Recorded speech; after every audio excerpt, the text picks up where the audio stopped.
And okay, so I'm going to be doing chapter 18 of Alma. And it came to pass that King Lamoni caused that his servant should stand forth and testify to the things which they had seen concerning the matter. And when they had all testified to the things that they had seen, they had learned of the faithfulness of Ammon in preserving the flocks, contending against those who sought to slay him. He was astonished exceedingly, and said, "Surely this is more than a man. Behold, is not this the great spirit who does send such great punishments upon this people because of their murders?"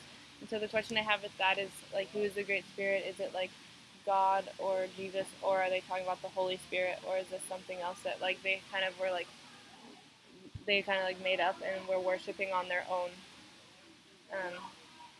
Because also it says that it will bring punishments, so it does sound kind of like Jesus coming, and maybe that's what they're referring to. Um, And they answered the king and said, "Whether he be the great spirit or a man, we know not. But this much we do know, that he cannot be slain by the enemies of the king, neither can they scatter the king's flocks when he is with us, because of his expertness and great strength. Therefore we know that he is a friend of the king. And now, O king, we do not believe that a man has such great power, for we know he cannot be slain." And now when the king had heard these words, he said unto them, "Now I know that it is a great spirit, and he has come down at this time to preserve your lives, and I might not slay you as I did your brethren. Now this is the great spirit of whom our fathers have spoken."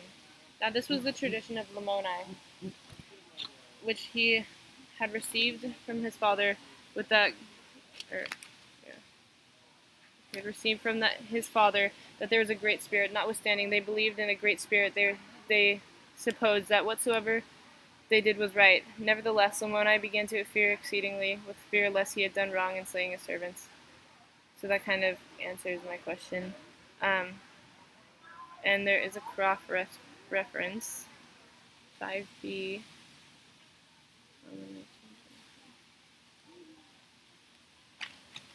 and it goes to Alma 19:25.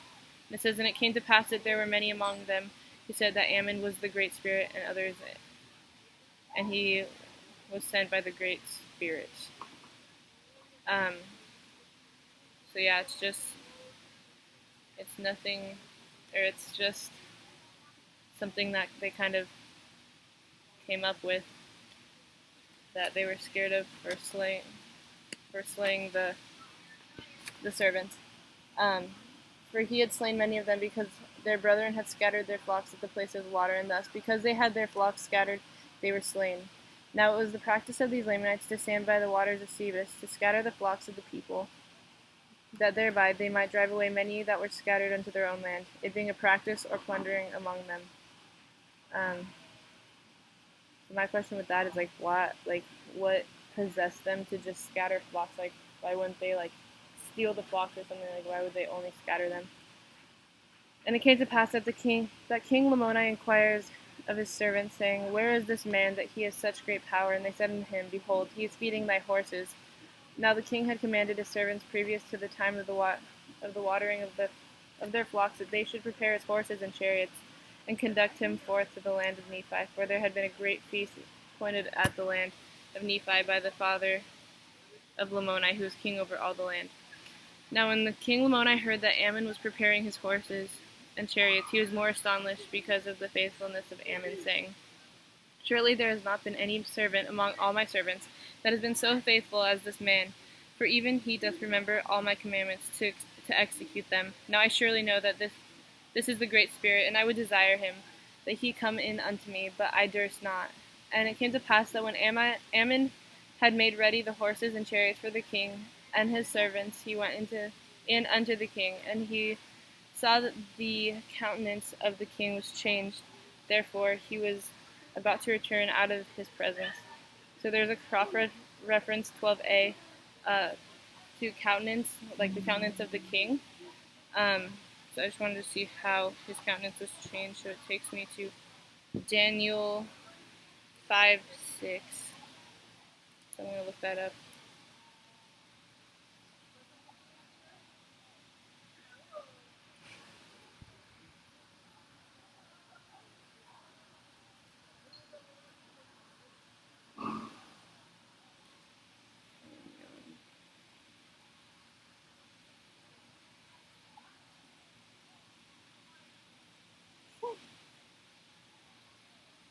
And it says, Then the king's countenance was changed, and his thoughts troubled him, so that the joints of his lions were loosed, and his knees smote one against another. So,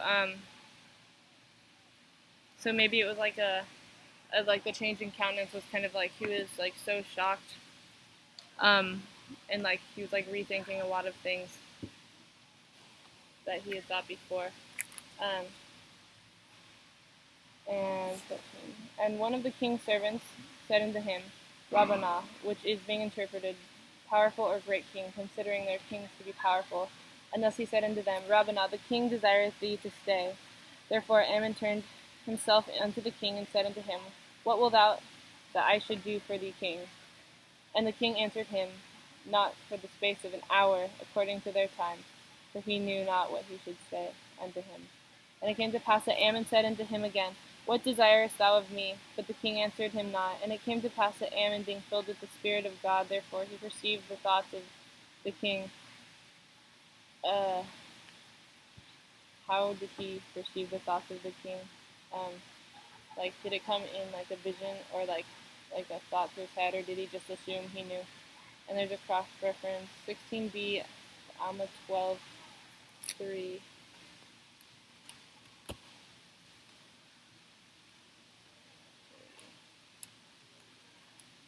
And that says, Now Zeezrom, seeing that thou hast been taken in thy lying and craftiness, for thou hast not lied unto men only, but thou hast lied unto God, for behold, he knows all thy thoughts, and thou seest that thy thoughts are made known unto us by his Spirit. So it doesn't say how it's made known, but it's pretty much saying like it wasn't just Ammon assuming, it was God telling him what he was thinking. Um, and where was I?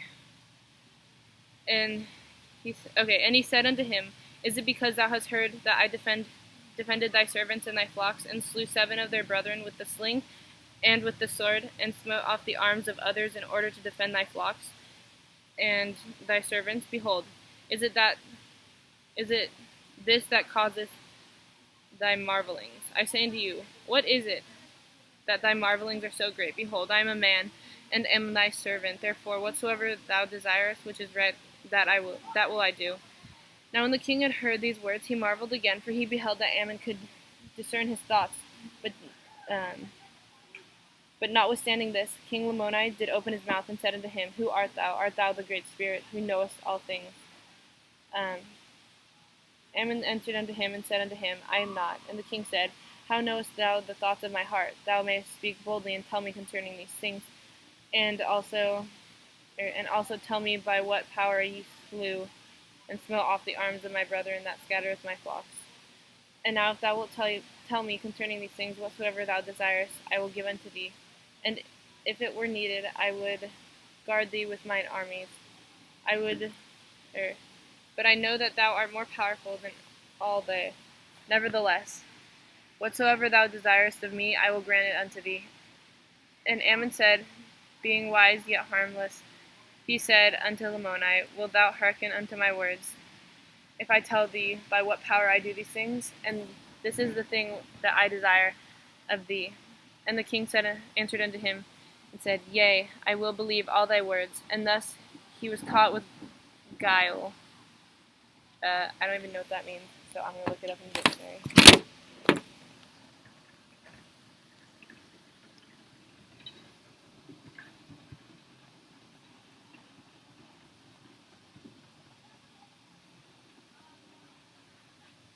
So it says, insidious, cunning in attaining a goal, crafty or artful deception, duplicity. So he was caught with like craftiness. And Ammon began to speak unto him with boldness, and said unto him, Believest thou that there is a God? And he answered and said unto him, I do not know what thou meanest, or what that meaneth. And when Ammon said, Believest thou that there is a great spirit? And he said, Yea. And Ammon said, This is God. And Ammon said unto him again, Believest thou that this great spirit, who is God, created all things which are in heaven and in earth? And he said, Yea. I believe that he created all things which are in the earth, but I do not know of the heavens. And Ammon said unto him, The heavens is a place where God dwells in all his holy angels. And King Lamoni said, Is it above the earth? And Ammon said, Yea. And he looketh down upon all his children of men, and he knows all the thoughts and intents of the heart, for by his hand were they all created from the beginning. And King Lamoni said, I believe all the things which thou hast spoken art thou sent from God. Um, so I just wonder, like, how, like, did King Lamoni, like, was he converted, like, immediately? Like I know he was, like, astonished by Ammon and, like, the fact that he knew his thoughts, but did it take him, like, some time before he was able to say that? I believe everything that thou art saying. And, yeah. Ammon said unto him, I am a man, and man in the beginning was created after the image of God, and I am called by his Holy Spirit to teach these things unto this people, that they may be brought to a knowledge of that which is just and true. And a portion of that Spirit dwelleth in me, which giveth me knowledge, and also a power according to my faith and desires which are in God. Now when Ammon said these words, he began at the creation of the world, and also the creation of Adam, and told him all these things concerning the fall of man, and rehearsed and laid before him the records and the holy scriptures of the people which had been spoken by the prophets, even down to the time that their father Lehi left Jerusalem. And and he also rehearsed unto them, for it was unto the king and to his servants, all the journeyings of their fathers in the wilderness, and all their sufferings with hunger and thirst, and their travail, and so forth. And he also rehearsed unto them concerning the rebellions of Laman and Lemuel, and the sons of Ishmael, yea, all their rebellions, and he did relate unto them. And he expounded unto them all the records and scriptures from the time that Lehi left Jerusalem down to the present time. But this is not all, for he expounded unto them the plan of redemption which was prepared from the foundation of the world. And he also made known unto them concerning the coming of Christ, and all the works of the Lord did he make known unto them. And it came to pass that after he had said all these things, and expounded them to the king, that the king believed all his words.